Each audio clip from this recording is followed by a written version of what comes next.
very important note here, guys, all punches, or rather all punch feints, work way better with this one thing. You want to know what that one thing is? One simple thing. And if you don't generally do this, your feints aren't going to work no matter how good you are, no matter how much you practice your feints, no matter how perfect your feints are. With your punch feints, if you don't have this one thing, if you don't do this one thing, it's not going to have much effect. That is, you have to have a punch that has some power on it. And if you want to learn how to do that, make sure you check out my video on the keys to becoming a power puncher. But throwing a hard shot doesn't mean all your shots have to be super crazy hard, but throwing a hard shot is going to get that guy to be more concerned about that punch. So then therefore, when you do feint that punch, they're more likely to overreact.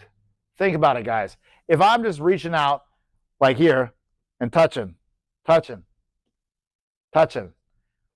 yes, there is some nervousness that gets created, right? Like, when is that going to be a real punch, or what might that guy might be blinding to throw off of that? Like, yes, all true things. But if I have a very hard jab and I bam, snap that jab right in your face, and you catch it, right? You block it, whatever, it hits you in the chest, whatever, but you feel it somewhere. You feel the force somewhere.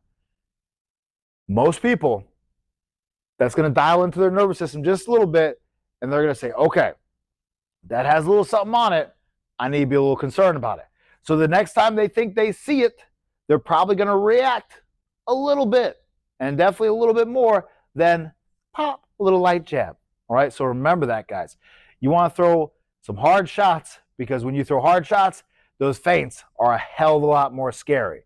Right? Think about like with Canelo, with that classic feint that he does, where he feints like a right hook shot and then does a left hook to the body. That right hook shot is super crazy hard. That's one reason why people react to it so much. If he was a powder puff puncher, a pillow fisted puncher, that wouldn't be the same. It wouldn't have the same effect. And that's where, if you're coming up short on your feints, that might be your problem. Your jab might suck. It might be too light. Your punches might just be too light. And in general, I see it with the jab. Guys will have crappy jabs, throwaway jabs all the time, and then they try to feint a jab that's a throwaway jab, and it's already a throwaway jab, so the guy's already not really focused on it and paying attention, versus doing their best to snap that jab hard and go through them with it.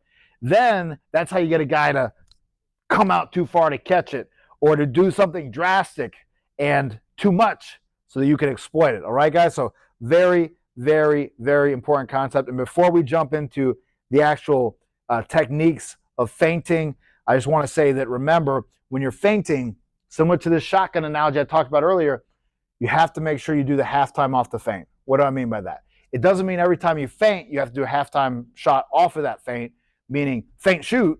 But what it means is that if you want to use that feint to set up a punch, you need to halftime it, okay? Because, again, back to that analogy with the shotgun. I halfway step out behind a wall, he shoots the shot. If I wait too long, he just pumps that, pump on the shotgun, and he's ready for the next shot. If I feint out the wall, he shoots the shot and then go right after that shot goes. Now, while he's pumping, I can cover ground. All right? Same thing goes with this, guys. If you feint and then wait too long to try to exploit what the feint opened, you might as well not throw in a feint. All right? So it's a very important concept. Let's jump into how to actually feint with our punches and with our movement.